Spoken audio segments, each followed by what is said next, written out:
महाभारत में अनुशासन पर्व में पितामह भीष्म कहते हैं कि यदि 12 साल तक लगातार एक कार्य किया जाए तो वो कार्य सिद्ध हो जाता है। गोकुल में एक अद्भुत भक्त हुए कृष्णदास जी, ये उन्होंने सुन लिया, उनके मन में भाव आया, वो गए माला बना करके ठाकुर जी के पास, बोले ठाकुर जी 12 साल तक लगातार माला पहनाने आऊंगा, 13वें साल की जब सुबह होगी तो आपको माला पहनने मेरी कुटिया में आना। अब कृष्णदास रोज माला बनाते, रोज ठाकुर जी के पास ले जाते, रोज ठाकुर जी को याद दिलाते कि आज इतने दिन हो गए। अब 12वें साल का आखिरी दिन था। ठाकुर जी को बोले ठाकुर जी कल आपकी बारी है, कल 13वें साल की पहली सुबह है, और यदि कल आप नहीं आए तो मैं कभी आपके पास नहीं आऊंगा। भोजन की तैयारी की, सारी रात लगे रहे, सुबह प्रातः काल इंतजार करने लगे कि ठाकुर जी अब आएंगे अब आएंगे। शाम हो गई, ठाकुर जी नहीं आए, आ गया गुस्सा, सारा 56 भोग उठाया, अपनी पोटली में बांधा और देख करके मंदिर की तरफ, कोई नहीं है कृष्ण विष्णु, पत्थर की मूर्ति है वो, सुनता तो आज आ जाता, सुनता ही नहीं है, और बड़बड़ाते हुए जा रहे। आगे से गइयों का एकदम झुंड आ रहा लगातार। तो एक बालक आवाज दे रहा है, अरे बाबा सुनो, रुको, इतनी सारी गैया आ रही हैं,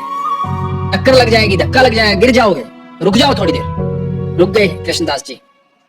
तो बालक बोला कि बड़ी खुशबू आ रही है आपके झोले से, खाना खाया नहीं है आपने शायद, तब तक गैया जाए बैठ के खा लो। बोला नहीं मुझे नहीं खाना। क्या हुआ, क्या बात हुई? लाडला है ना वो कन्हैया, अरे बहुत रख रहे हैं उसके, 12 साल गया हूँ माला पहनाने, एक दिन बोला था एक दिन मेरे पास आ जाना, नहीं आया, सुबह से लेकर के शाम हो गई, अब जा रहा हूँ यहाँ से। तो बालक बोला बाबा इतना गुस्सा क्यों हो रहे हो? मुझे भूख लगी, मैंने भी सुबह से कुछ नहीं खाया, सुबह से गैया चरा रहा हूँ। तो बोले कि मुझे भी आप खिला दो। बोला खा लो। बोला आप देख नहीं रहे मेरे तो हाथ गोबर में सने हुए, मैं कैसे खा लूं?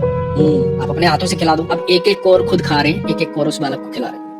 अब उस बालक को जब 2-3 कोर खिलाए ना तो बालक की आंखें लाल हो गई, आंखों में आंसू बह रहे। कृष्णदास ने देखा, कृष्णदास ने कहा कि तुम रो क्यों रहे हो? भूख लगी थी, खाना खिला तो रहा हूं, रो क्यों रहे हो? तो बालक बोला बाबा माला नहीं पहनाओगे आज। कृष्णदास बोले कौन है तू? मैं ही तो हूं, तुम्हारा कृष्ण। बोला बाबा जब तुम माला पहनाते हो ना मुझे ऐसा लगता है कि मेरा आलिंगन कर रहे हो। आज सुबह से वो आलिंगन महसूस नहीं हुआ, सुबह से इंतजार कर रहा था, भक्तों ने बहुत भोग लगाया और मैंने किसी के हाथ का खाना नहीं खाया, मुझे मेरे कृष्णदास के हाथों से खाना खाना था।